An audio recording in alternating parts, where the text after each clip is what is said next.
পশ্চিমবঙ্গ জুড়ে অরণ্য সপ্তাহ উদযাপন চলছে, আর সেই উদযাপনের মাঝেই ডন বস্কো স্কুল, এর পাশাপাশি এনসিসি এবং উদ্দীপনী ক্লাবের বড় উদ্যোগ। তারা আজকে 101টি গাছ লাগান এবং এখানে উপস্থিত ছিলেন পুরমন্ত্রী অগ্নিমিত্রা পাল, এর পাশাপাশি উপস্থিত ছিলেন বনমন্ত্রী মনোজ ওরাও। তাদের তরফে বলা হয়েছে গাছকে মায়ের মতো করে পালন করতে হবে, যেভাবে মাকে যত্ন করা হয় সেভাবেই গাছকে যত্ন করতে হবে এবং এই পরিবেশ রক্ষা করতে হবে। প্রচুর পরিমাণে গাছ লাগানোর বার্তা দেওয়া হয়েছে স্কুলের ছাত্রছাত্রীদের। আমাদের দপ্তর থেকে টার্গেট ছিল 1,10,00,000 লাগাবো। পরবর্তীতে আমাদের অনারেবল সিএম স্যার এসেছিলেন, তিনি 7,20,00,000 টাকা দিয়ে দিয়েছেন। 14 তারিখ তিনি এসেছিলেন আমাদের সেন্ট্রাল পার্কে, সেখানে আমাদের দেখে খুব খুশি হয়েছেন এবং তিনি বলেছেন যে কমসে কম আমরা কেন লাগাবো না 10 কোটি। তো সত্যি এটা খুবই আমাদের পক্ষে উৎসাহবর্ধক। আমরা যে চেষ্টা করছি এই বছরই আমরা 10 কোটি গাছ লাগাবো। আমাদের অরণ্য সপ্তাহ 20 তারিখ শেষ হতে চলেছে।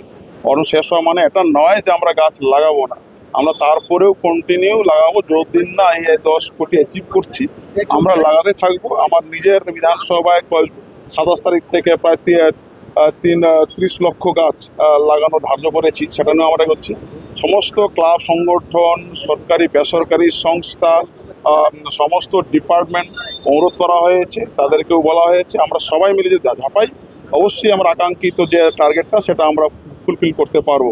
এই মেশিনটা আছে এমন একটি মেশিন যে গাছগুলো বর্ষাকালে পড়ে যাচ্ছে, মানে গোড়া থেকে পড়ে যাচ্ছে, আমরা দেখছি শেকড় সমেত পড়ে যাচ্ছে। ওই গাছগুলো পড়ে গেলে আমরা গাছগুলোকে টুকরো টুকরো করে কাটছি, ওইটার করার দরকার পড়বে না। ওই গাছটাকে তুলে অন্য জায়গায় আমরা লাগিয়ে দিতে পারবো। এই মেশিনটা একবার আমাদের যে টলি ক্লাব আছে তারা একবার ব্যবহার করেছিল। সো টলি ক্লাবের সাথে আমরা যোগাযোগ করছি কোথা থেকে মেশিনটা পাওয়া যায়, ইদার কিনবো নয়তো ভাড়া দেবো, যাতে আমাদের এই এতগুলো গাছ পড়ে যাচ্ছে একটু বর্ষা হলে এটাকে দেখতে হবে, আর কেন গাছগুলো পড়ছে সেটাও দেখতে হবে। বিভিন্ন জায়গায় পূর্বতন সরকারের আমলে দেখা যাচ্ছে কংক্রিটের জব্দ তৈরি হয়েছে, অর্থাৎ বিভিন্ন বেআইনিভাবে বাড়ি তৈরি হয়েছে, গাছ কেটে দেওয়া হয়েছে, সেই বিষয়ে আপনার কি মতামত?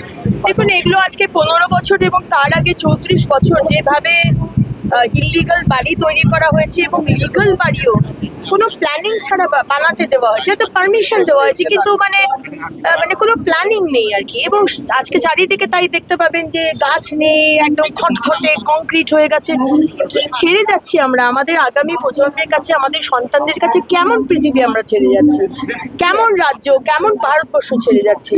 এইটা খুব ইম্পর্টেন্ট, এই বিষয়টা জানতে মাথায় রাখতে হবে। ডন বস্কো স্কুলের ছাত্রছাত্রীরা এবং এনসিসি এর পাশাপাশি উদ্দীপনী যে ক্লাব রয়েছে সেই ক্লাবের সহযোগিতায় কিন্তু আজকে গাছ লাগানোর এই কর্মসূচি হচ্ছে। এই মুহূর্তে পার্ক সার্কাস ময়দানে এই কর্মসূচি পালন করা হচ্ছে, সেই ছবি আমার ক্যামেরা পার্সন অভিনবকে একবার দেখাতে বলবো। বিভিন্ন জায়গায় এই পার্ক সার্কাস যে ময়দান, সেই ময়দানের বিভিন্ন জায়গা জুড়ে কিন্তু এই গাছগুলো লাগাচ্ছেন ছাত্রছাত্রীরা। ইতিমধ্যেই সেই ছবিও আমরা দেখতে পেয়েছি। ক্যামেরায় অভিনবর সঙ্গে Ananya, the wall, park circus.